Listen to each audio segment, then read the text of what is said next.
Sa ngalan ng Ama at ng Anak at ng Espiritu Santo. Amen. Panalangin para sa patnubay sa isang pagbabago sa pamumuhay.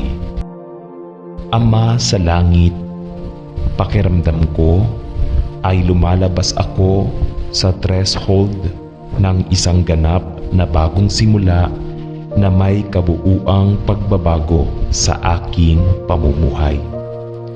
Panginoon, alam ko na ito ay isang kahangahangang pagkakataon na magiliw mong binuksan para sa akin at ipinagdarasal ko na ikaw ay kasama ko upang mamuno at gumabay.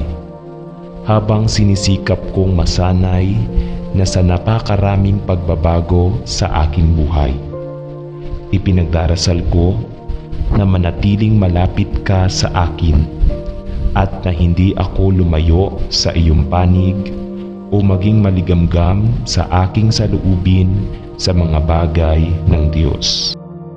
Tulungan mo akong panatilihing matatag ang aking mga mata kay Jesus at magtiwala sa lahat ng aking sinasabi at gawin mo ang iyong mga kamay na may kakayahan.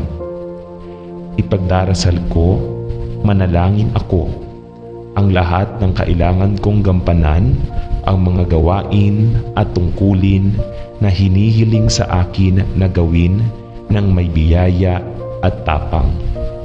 At ipinagdarasal ko na ang aking kagalakan ay matatag na maayos kay Jesus at upang ako ay mapalakas ng lahat ng kapangyarihan mula sa itaas. Sa pangalan ni Jesus ay nananalangin ako. Amen.